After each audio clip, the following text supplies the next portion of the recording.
Students numerical है हमारे पास। इस न्यूमेरिकल के दो पार्ट्स हैं, ए पार्ट और बी पार्ट। तो ए पार्ट में हमारे पास सवाल है, determine the average value of kinetic energy of the particles of an ideal gas at 0 degree Celsius scales and at 50 degree Celsius scales.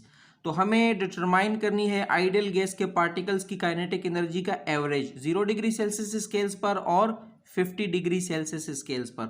और इसी सवाल के पार्ट 2 में यानी बी पार्ट में हमसे पूछा जा रहा है कि what is the kinetic energy per mole of an ideal gas at these temperatures, यानी इन ही टेम्परेचर्स पर हमने इसकी काइनेटिक एनर्जी पर मोल भी मालूम करनी है। तो सबसे पहले हम डेटा लिखेंगे। डेटा में आप देख सकते हैं सवाल में हमें दो टेम्परेचर्स यहाँ पर गिवन है, तो एक का नाम हम T1 रख देते हैं और दूसरे का नाम T2 रख देते हैं। T1 हमारे पास हो जाएगा 0 डिग्री सेल्सियस स्केल्स और T2 हमारे पास हो जाएगा 50 डिग्री सेल्सियस स्केल्स।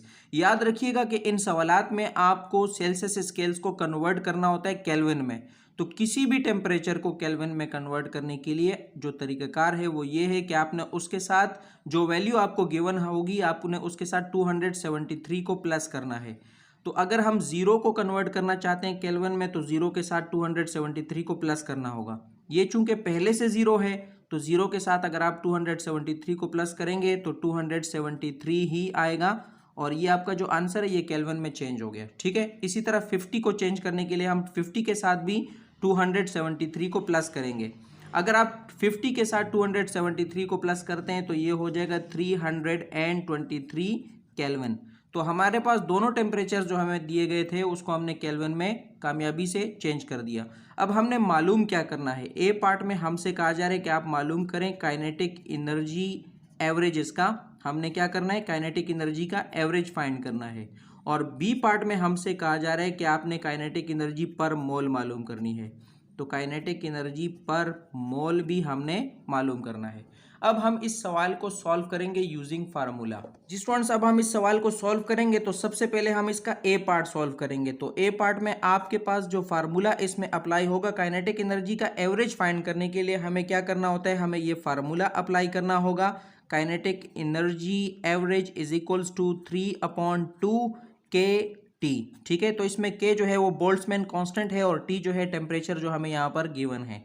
तो हम बारी बारी क्या करेंगे, इस फार्मूले में हमने पहले 273 लगा के वैल्यू फाइंड करनी है, उसके बाद हमने इसी फार्मूले में दोबारा 323 लगा के वैल्यू फाइंड करनी है, क्योंकि सवाल में हमसे कहा गया था कि आपने इन दोनों टेम्परेचर्स की काइनेटिक एनर्जी का एवरेज फाइंड करना है। तो सबसे पहले मैं 273 का फाइंड करता हूँ। तो हम यहाँ पर लिखेंगे एट 273 केल्विन। 273 केल्विन पे ये वैल्यू क्या होगी, मैं यहाँ पर इस फार्मूले में वैल्यूज पुट करता हूँ।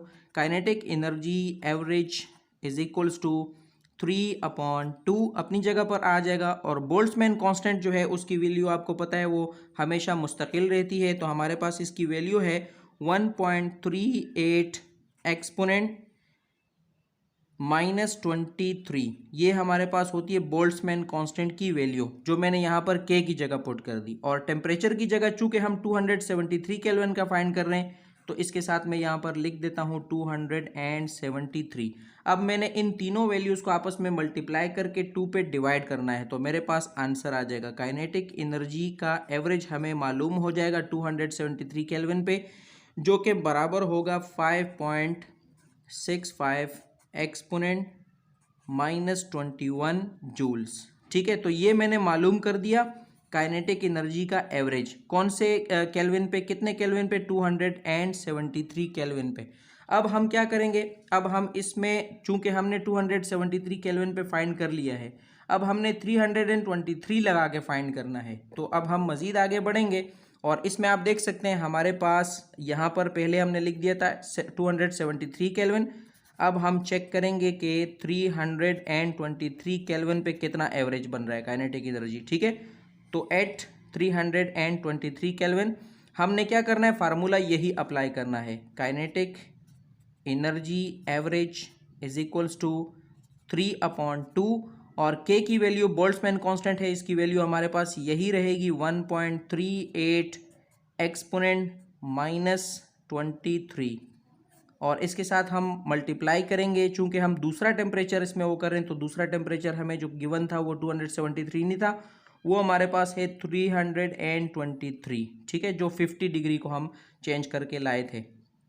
अब इन तीनों वैल्यूज़ को मल्टीप्लाई करके 2 पे आपने डिवाइड करना है, तो आपके पास जो आंसर आएगा काइनेटिक एनर्जी एवरेज जो है आपके पास दूसरा जो है वो मालूम हो जाएगा, जो कि बराबर है 6.69 एक्सपोनेंट -21 जूल्स। तो ये आपके पास जो है 323 केल्विन पे आपने मालूम कर लिया कि काइनेटिक एनर्जी का एवरेज क्या बन रहा है। अब हमने स्टूडेंट्स क्या करना है, अब हमने सवाल के दूसरे हिस्से को सॉल्व करना है। तो सवाल के दूसरे हिस्से को सॉल्व करने के लिए हम क्या करेंगे, हमने जो काइनेटिक एनर्जी पर मोल मालूम करना है। तो पर मोल काइनेटिक एनर्जी कितनी होगी, इसके लिए आप जो फार्मूला इस्तेमाल करेंगे यहाँ पर मैं लिख देता हूँ। पहले मैं बी लिख देता हूँ क्योंकि बी पार्ट है। तो बी पार्ट में हमें क्या मालूम करना होता है, काइनेटिक एनर्जी पर मोल। तो काइनेटिक एनर्जी पर मोल के लिए जो फार्मूला हम इस्तेमाल करते हैं स्टूडेंट्स, वो फार्मूला होता है काइनेटिक एनर्जी का जो एवरेज हमने मालूम किया है दोनों टेम्परेचर्स पे, इसको अगर हम मल्टीप्लाई करें एवोगैड्रोस कांस्टेंट के साथ तो हमारा आंसर आ जाएगा।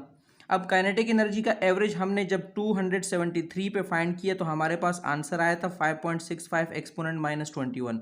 तो पहले मैं 273 केल्विन का जो काइनेटिक एनर्जी पर मोल है वो मालूम कर रहा हूँ।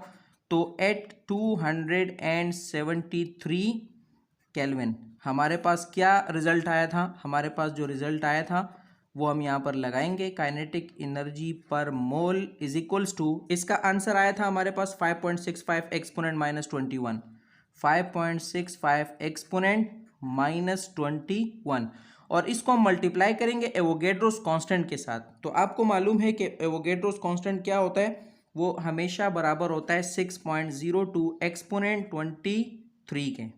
तो ये हमारे पास दोनों वैल्यूज़ जब मल्टीप्लाई होंगी तो हमें मालूम हो जाएगा कि 273 केल्विन का हमारे पास जो काइनेटिक एनर्जी पर मोल बन रहा है वो कितना है। तो ये हमारे पास आंसर आएगा, इसका आंसर हमारे पास आएगा 3402.9 जूल्स। आप कैलकुलेटर के ज़रिए चेक कर सकते हैं कि हमारे पास इन दोनों वैल्यूज़ को मल्टीप्लाई करने से जो आंसर आ रहा है वो है 3402.9 जूल्स।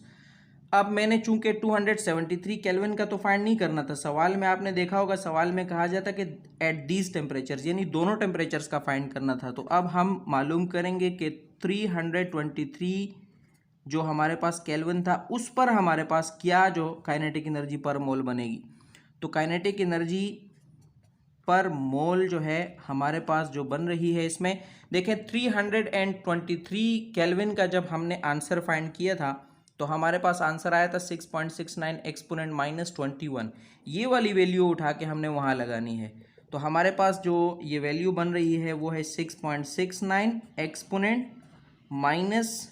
-21, और इसके साथ हम मल्टीप्लाई करेंगे एवोगैड्रोस कांस्टेंट को, जो हमने ऊपर मल्टीप्लाई किया तो वही होगा 6.02 एक्सपोनेंट 23।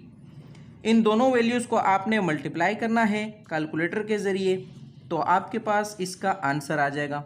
काइनेटिक एनर्जी पर मोल जो हमारे पास इसका आंसर बन रहा है वो है 4027.3 जूल्स पर मोल।